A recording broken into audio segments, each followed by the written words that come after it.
বা যদি নরেন্দ্রপুর থেকে কেউ বলতে চাও, ই অফ ইটা তো হচ্ছে, হ্যাঁ বলো, E of r t equals E0 e to the power exponential i, তারপর k dot r k dot r minus. minus কিন্তু এই ইকুয়েশনের একটাই সমস্যা, যে এটা তো একটা তুমি আই ঢুকিয়েছো, তাহলে এখানে একটা রিয়েল পার্ট লিখতে হবে, তাই তো? কারণ ইলেকট্রিক ফিল্ডটা রিয়েল, অথচ এখানে আমার একটা কমপ্লেক্স ফেজ এসে গেছে, তাই তো? এবারে আমার প্রশ্নটা হচ্ছে যে এই যে এটা তুমি যে লিখলে, এটা কি সবসময় সলিউশন, না এটার কোনো একটা কন্ডিশন আছে? কে আর ওমেগার মধ্যে কি একটা সম্পর্ক থাকতে হবে তবেই এটা সলিউশন হবে, নাকি এটা কে আর ওমেগা যা খুশি হতে পারে? এইটা আমি চাই। দেখো এটাকে এটা তো একটা সাজেশন পেয়েছি আমরা, কে সাজেশনটা দিলে ভাই? omega by k equals c omega by k মানে তো কেটা একটা vector, mod k very good, omega by mod k equal c. এই কন্ডিশনটা হলেই তবে আমরা বলতে পারি যে এইটা হচ্ছে ওই ওপরের ইকুয়েশনটা, এই ইকুয়েশনটা যেটা আমরা ম্যাক্সওয়েলস ইকুয়েশন থেকে ডিরাইভ করলাম, সেটার সলিউশন, তাই তো? এখন এটা কি তোমরা জানো যে ওমেগা বাই মড কে এটা কি, এই জিনিসটা কি, এটা কি তোমরা জানো? velocity of the wave কি ভেলোসিটি? ওয়েভের ভেলোসিটি, ওয়েভটা তো একটা phase velocity phase velocity. Very good, এটা কে বললে? group velocity sir আচ্ছা, প্লেন ওয়েভের ক্ষেত্রে এই গ্রুপ ভেলোসিটি আর ফেজ ভেলোসিটি কি আলাদা? প্লেন ওয়েভের ক্ষেত্রে, হ্যাঁ। আচ্ছা, সেটা একটু দেখা যাক, যদি কনফিউশন থাকে আমরা একটু দেখি। এখানে আমাদের E0টা, এই E0টা হচ্ছে, এটাকে আমরা বলি অ্যামপ্লিটিউড, তাই তো? এটা আমার অ্যামপ্লিটিউড, আর এই জিনিসটাকে আমরা বলি ফেজ, তাই তো? এটাকে ধরো আমরা একটা নাম দিলাম ক্যাপিটাল ফাই আর টি, ফেজ। এবারে ফেজ ভেলোসিটি হচ্ছে, ফেজ ভেলোসিটির ডেফিনিশন হচ্ছে যে velocity of constant phase surfaces, তাই তো?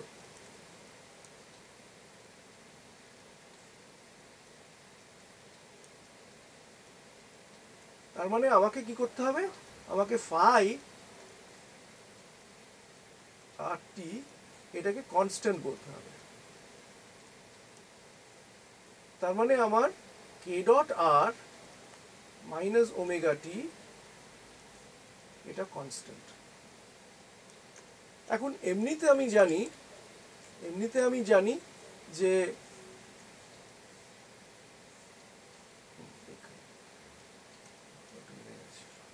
এটা যাচ্ছে না, অনেক লেখা হয়ে যাচ্ছে।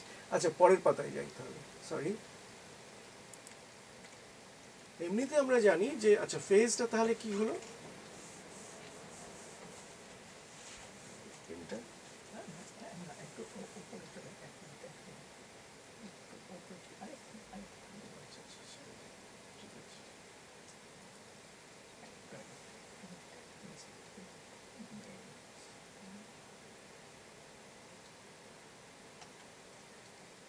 আচ্ছা, এক মিনিট মহারাজ, একটা কি করছেন? তাহলে ফেজটা ছিল phi r t is equal to k dot r minus omega t. এবারে এটা কনস্ট্যান্ট করছি আমি, তাই তো? কনস্ট্যান্ট ফেজ সারফেসটা কত জোরে চলেছে স্পেসের মধ্যে দিয়ে, তাহলে আমি লিখতে পারি যে d d t d phi DT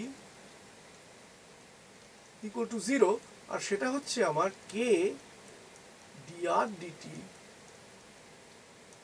minus omega. এবং যদি আমি ডিআর ডিটিকে যদি বলি এটা হচ্ছে আমার ভেলোসিটি ভি, তাহলে এটাকেই আমি ফেজ ভেলোসিটি বলবো।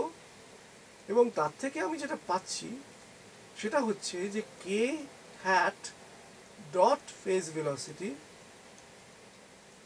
Equal to omega by absolute value of k, এবং সেটা ইকুয়াল টু সি, এই জিনিসটা পাচ্ছি।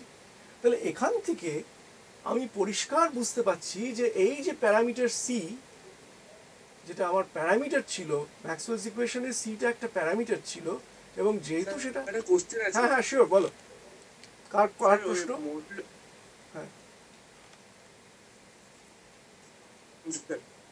হ্যাঁ বলো, প্রশ্নটা বলো। ওই মডুলাস, স্যার মডুলাস কেটা ওই নিচে আপডেট লিখলেন আর কে ডটটা কে হ্যাটটা উপরে লিখলেন, ওটা ব্যাপারটা ঠিক ও বুঝলাম না না, ওটা হচ্ছে যে আমি, আচ্ছা ওটার এই এই ইকুয়েশনটা দেখতে পাচ্ছ তো, এই ইকুয়েশনটা, হ্যাঁ আচ্ছা আমি ওমেগাটাকে অন্যদিকে নিয়ে গেলাম, তাহলে কে ডট ডিআর ডিটিটা হচ্ছে ওমেগা, ডিআর ডিটিটাকে আমি ভি বললাম, ঠিক আছে, ডিআর ডিটিটাকে আমি ভি বললাম, এবারে আমি দুদিকে মড কে দিয়ে ভাগ দিয়ে দিলাম, ঠিক আছে, ওটা আমি এক স্টেপে করেছি।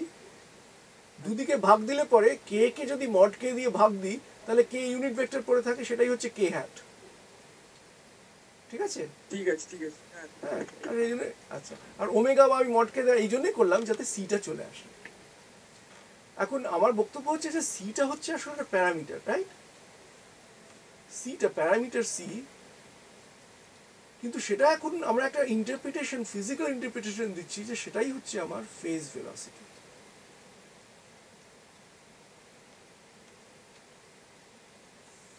তাহলে আমি কি জানলাম? আমি জানলাম যে phase velocity of plane electromagnetic waves in vacuum is absolute. যেহেতু আমার সিটা প্যারামিটার এবং সিটা ফেজ ভেলোসিটি, সিটা ফ্রেম টু ফ্রেম পাল্টাচ্ছে না, সিটা একটা ইনার্শিয়াল ফ্রেম থেকে আরেকটা ইনার্শিয়াল ফ্রেমে গেলে পাল্টাবে না, ভেরিয়েবলসগুলো পাল্টায়, সিটা একটা প্যারামিটার, কিন্তু ম্যাক্সওয়েলস ইকুয়েশনে সি এর ডেফিনিশন আমরা জানি না, সি এর ফিজিক্যাল মিনিং আমরা জানি না। এই সলিউশনটা করে আমরা সি এর একটা ফিজিক্যাল মিনিং পেলাম, সেটা হচ্ছে সিটা হচ্ছে আমার phase velocity of plane electromagnetic waves. তাহলে আমরা এখান থেকে জানতে পারলাম যে ইলেকট্রোম্যাগনেটিক ওয়েভস, তাদের যে ফেজ, সেই ফেজ ভেলোসিটিটা প্রত্যেকটা ফ্রেমে একই থাকবে। অর্থাৎ যদি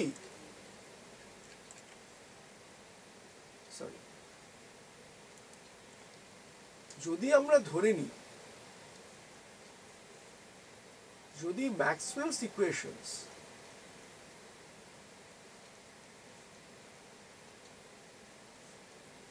সমস্ত ইনার্শিয়াল ফ্রেমে একই হয়, এই তোমরা কিন্তু নোট নিও না, তোমরা এটাকে বোঝার চেষ্টা করো।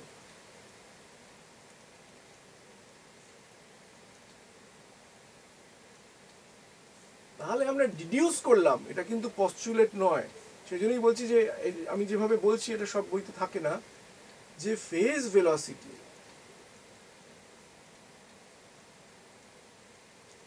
Of plane electromagnetic waves in vacuum is an absolute বা invariant quantity.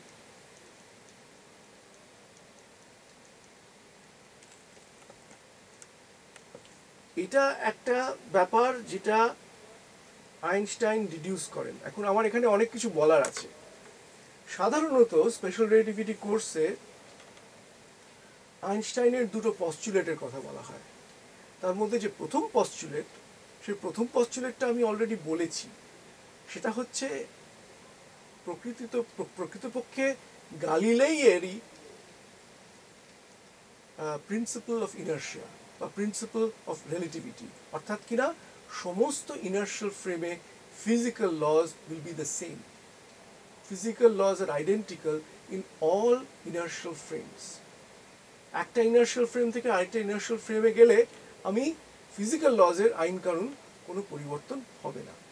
এই জিনিসটাই আইনস্টাইনও নিয়ে নিয়েছেন। অতএব প্রথম পস্টুলেট সম্বন্ধে আর বলার কিছু নেই, সেটা অলরেডি গালিলেই আইনস্টাইনের প্রায় 300 বছর আগে বলে রেখেছিলেন। কিন্তু আইনস্টাইনের নতুনত্ব হচ্ছে, আইনস্টাইন বলছেন যে ম্যাক্সওয়েলস ইকুয়েশনস থেকে আমি দেখতে পাচ্ছি যে ভেলোসিটি অফ লাইটটা একটা অ্যাবসলিউট কোয়ান্টিটি বা ইনভেরিয়েন্ট কোয়ান্টিটি।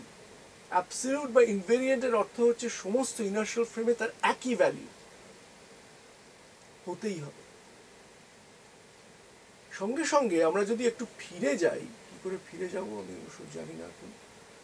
তোমরা নিশ্চয়ই, তোমাদের মনে আছে যে আমি এটা খুব জোর গলায় বলেছিলাম, গালিলেই বলছিলেন যে মহাবিশ্বে যাবতীয় গতি হচ্ছে আপেক্ষিক, অল ভেলোসিটিজ আর রিলেটিভ।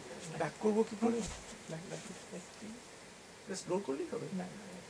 হ্যাঁ, ওইটা নেই আসলে। হ্যাঁ, ও এইটাই তোমার দরকার ছিল। লাস্ট বাট ওয়ান, আরো আরো আরো আমি দেখে দিচ্ছি।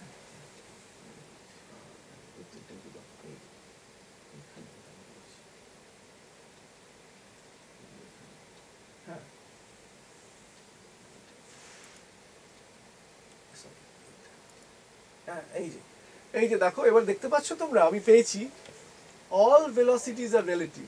একটু আগের ঠ্যাং লেখা হয়ে গেছে, কিন্তু তোমরা দেখতে পাচ্ছ যে গালিলেই বলছিলেন অল ভেলোসিটিজ আর রিলেটিভ। whereas আমরা এখন দেখলাম the phase velocity of electromagnetic waves in vacuum is absolute বা invariant. এটা বিরোধ এলো গালিলেইয়ের সঙ্গে, এইটা আইনস্টাইনের কথা, এবং এটা একটা ডেরিভেশন। আমি তোমাদের যেটা দেখালাম সেটা ডেরিভেশন, সেটা কোনো হঠাৎ আকাশ থেকে পেড়ে নেওয়া নয়।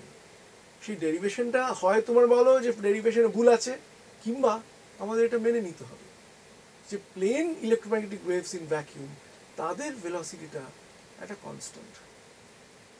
চূড়ান্ত ঘটনা। এই বিরোধের সমাধান হবে কি করে? আমার 5 মিনিট সময় আছে, আমি এখানে একটুখানি কথা বলি যে আমি সময়ের কথা বলেছিলাম। এই সময়ের ব্যাপারটাতে আমরা এক্সপ্লিসিটলি, আমার কাছে সেই বইটা নেই, তোমাদের পরের দিন দেখাবো। সেই বইটাতে নিউটনের যে প্রিন্সিপিয়া, নিউটন বলছেন যে টাইমটা একটা অ্যাবসলিউট হতেই হবে, কারণ টাইমটার মধ্যে একটা ডিভাইন ক্যারেক্টার আছে।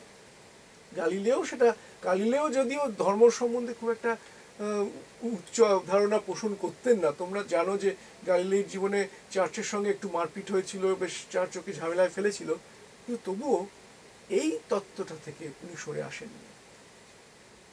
এবং সেই জন্যই আমিও আগেরবারে বলেছি, যে আগেরবারে তোমাদের দেখালামও, টাইমটা অ্যাবসলিউট। এখন এইখানে কিন্তু আমাদের একটা জিনিস বুঝতে হবে, একটা 26 বছরের ক্লার্ক, সে যে দেশেরই হোক, সে তো 26 বছরের এবং সে ক্লার্ক, সে হাজার হাজার বছরের চিন্তা, হাজার হাজার বলছি কারণ তোমরা নিশ্চয়ই জানো যে আমাদের শাস্ত্রেও মহাকাল বলে একটা ধারণা আছে। এটা কিন্তু শুধু আমাদের শাস্ত্রে নয়, প্রায় যত রকমের ধর্মীয় শাস্ত্র, ইনক্লুডিং ক্রিশ্চিয়ানিটি, ইসলাম, সমস্ত বৌদ্ধ, সবের ক্ষেত্রেই সময়ের একটা অ্যাবসলিউট নেচার বলা আছে। কারণ সময়টাতে আমরা কতগুলো অদ্ভুত জিনিস দেখি। যাই হোক, সেই সময়ের ব্যাপারে আমরা অনেক কিছু বলবো এই কোর্সে, কিন্তু আপাতত আমাদের যেটা মনে হচ্ছে যে এই দুটো তো এক হতে পারে না। হয় সমস্ত ভেলোসিটি রিলেটিভ, সময়টা অ্যাবসলিউট, নয়তো এই ভেলোসিটিটা অ্যাবসলিউট, সেক্ষেত্রে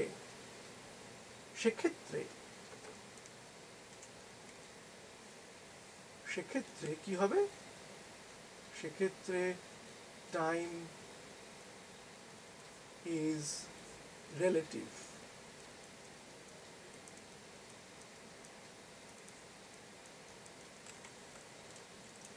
এইটা আইনস্টাইনের বক্তব্য।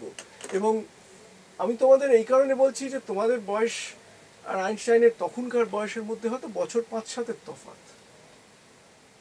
অতএব চিন্তা করে দেখো, এই ছেলেটি বলবো, আমার থেকে অনেক ছোট, তার কি সাহস!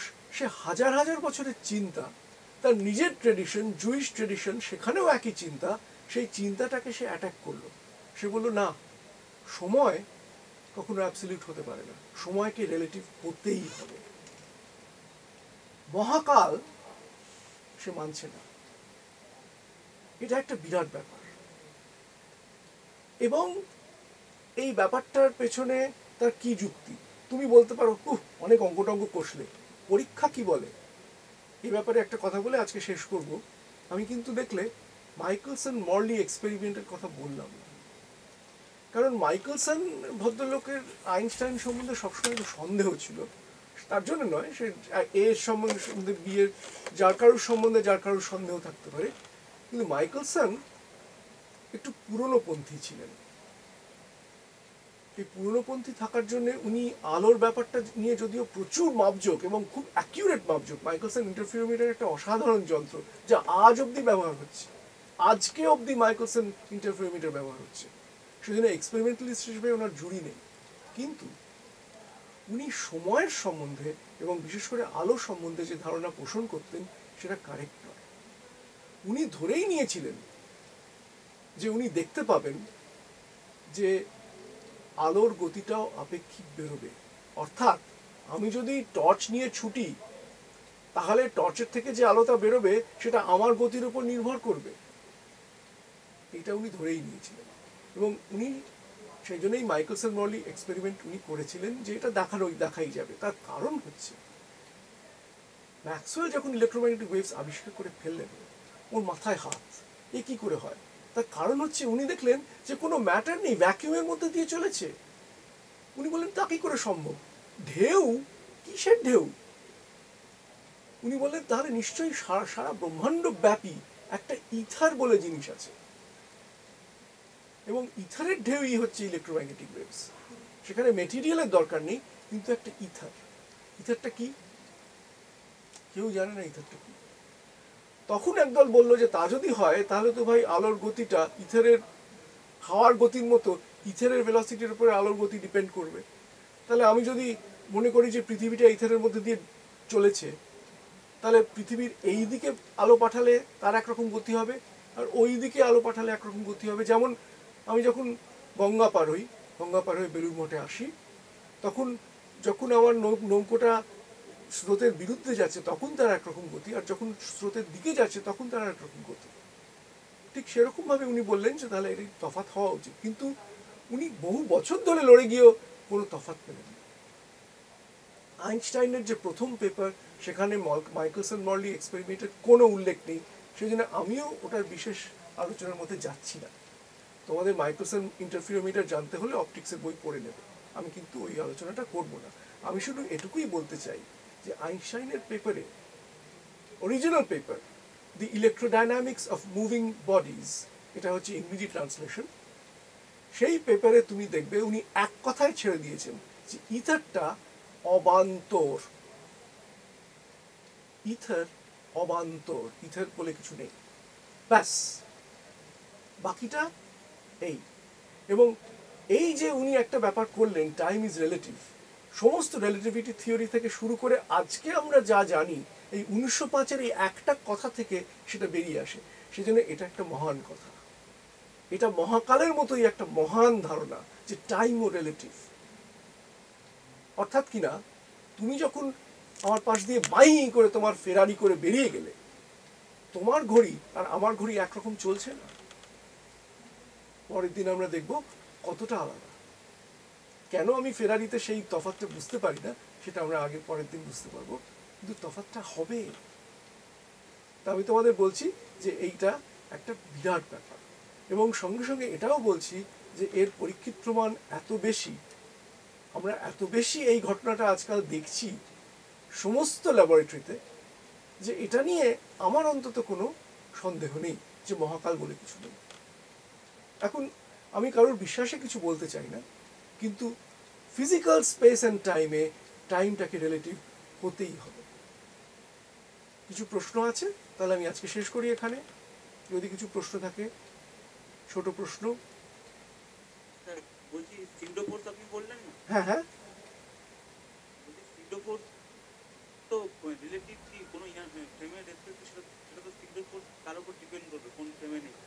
সিউডো ফোর্স না কোনো একটা ফোর্স অরিজিনাল ফোর্স না সিউডো ফোর্স, কোনো একটা ফোর্স অরিজিনাল ফোর্স না সিউডো ফোর্স, সেটা বুঝবো কি করে? হ্যাঁ, সেটা বোঝার একটা উপায় হচ্ছে যে যে অবজার্ভার যে অবজার্ভ করছে সে একটা ইনার্শিয়াল ফ্রেমে আছে কি না সেটা প্রথমে বুঝতে হবে, ঠিক আছে? এখন তুমি যদি সে সম্বন্ধে শিওর না হও তাহলে আমি জানি না কি করে করবে, তখন মুশকিল হতেই পারে। কিন্তু তুমি যেমন পৃথিবীর বুকে দাঁড়িয়ে তুমি জানো যে তুমি একটা ঘূর্ণীয়মান ফ্রেমে রয়েছো, সেটা তুমি জানো, অতএব সেখানে তুমি সিউডো ফোর্স দেখতেই পাবে যদি তুমি নিউটনিয়ান স্কিমে থাকো। কিন্তু সেটার আরও একটা ভালো জিনিস আইনস্টাইন পরবর্তীকালে আবিষ্কার করলেন, যে সিউডো ফোর্স ব্যাপারটা আসছে যখন অবজারভার একটা নন ইনার্শিয়াল ফ্রেমে আছে, তাই তো? অর্থাৎ নন ইনার্শিয়াল ফ্রেমের ব্যাপারটা এখন অবধি যা বললাম তার মধ্যে আমরা একটু এড়িয়ে যাওয়ার চেষ্টা করছি, সেই জন্যই এই সিউডো ফিউডো বলছি। এবং এই এড়িয়ে যাওয়াটা আমাদের নয়, মেকানিক্সে আমরা এড়িয়ে যেতেই হবে, কারণ নিউটনস লস, গ্যালিলিওর সমস্ত ধারণা ধরেই নেওয়া হচ্ছে শুধু ইনার্শিয়াল ফ্রেমে আছে। এবারে নন ইনার্শিয়াল ফ্রেমের ব্যাপারটা এটা কিন্তু আবার আইনস্টাইনই বোঝেন, এবং সেটা হচ্ছে পরবর্তীকালে উনি যখন জেনারেল রিলেটিভিটি আবিষ্কার করেন তখন সমস্ত ফ্রেম, ইনার্শিয়াল নন ইনার্শিয়াল সমস্তকে একই ফুটিংয়ে উনি দেখেন। তখন সিউডো ফোর্স নিয়ে আর এই সিউডো ব্যাপারটা তখন থাকে। সেজন্য আজকালকার দিনের আমাদের যে আন্ডারস্ট্যান্ডিং সেখানে কোনো সিউডো ফোর্স নেই, এটা নিউটনের আমলে যা ছিল সেটা ছিল।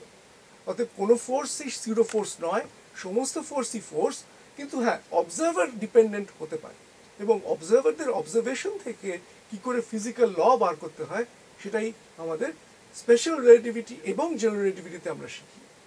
স্পেশাল রিলেটিভিটিতে আমরা রেস্ট্রিক্ট করি আমাদের সমস্ত consideration to inertial frames, general রিলেটিভিটিতে আমরা সেই রেস্ট্রিকশনটা তুলে দেব। সেটা যদি আমাদের সুযোগ হয় একটা জেনারেল রিলেটিভিটির কোর্সে, তাহলে তোমরা দেখতে পাবে সেটা কেমনভাবে হচ্ছে, ঠিক আছে? আর কোনো ছোট প্রশ্ন? ঠিক আছে, তাহলে আমার খুব ভালো লেগেছে তোমাদের সঙ্গে এই সময়টা কাটিয়ে। আশা করি তোমরা প্রচণ্ড বোর হয়ে যাওনি। দু একজন একটু ঘুমিয়ে পড়েছিলে, কিন্তু আমি বোধহয় একটু বেশি বকবক করি। আমার বকবকানি থামাবার একটা উপায় হচ্ছে আমাকে প্রশ্ন করা। তোমরা যত প্রশ্ন করবে আমি তোমাদের কথা শুনবো, ঠিক আছে? আচ্ছা, আজকে তাহলে শেষ করি। Thank you sir. Thank you.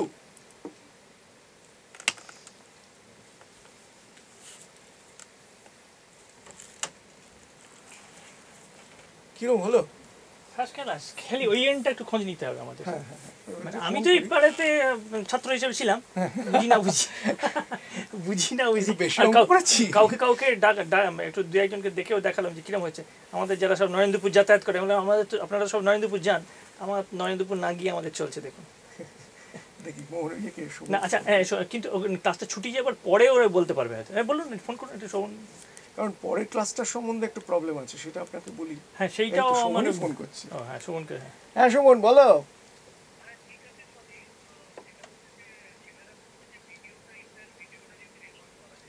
Record মহারাজ করেছেন বোধহয়, অনেকটাই করেছেন আমার ধারণা। মানে ওই যা লিখলাম তাই তো? হ্যাঁ আচ্ছা, যা বললাম সেটাও কি রেকর্ডেড হয়েছে মহারাজ? মোটামুটি হ্যাঁ, আমি যা বললাম সেটাও রেকর্ডেড হয়েছে, অতএব সেটাও পাওয়া যাবে, নিশ্চয়ই পাওয়া যাবে। আমার আজকেরটা এখন দেখে বলতে হবে যে কিরম ফাইনালি দাঁড়িয়েছে। হ্যাঁ হ্যাঁ, পাওয়া যাবে। তো এমনিতে ছেলেদের কি মনে হচ্ছে, ওরা বুঝতে টুঝতে পারছে নাকি? মানে বোর হয়েছে নাকি একটু?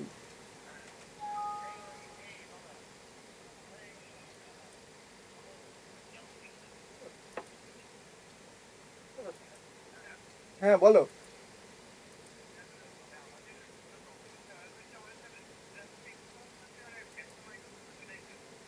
ও আচ্ছা আচ্ছা, ইন্টারাকশন একটু অসুবিধা হচ্ছে কারণ একটাই মাইক্রোফোন না।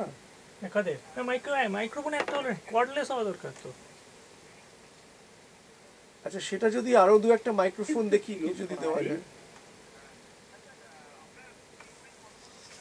আচ্ছা, বইয়ের ব্যাপারে আমি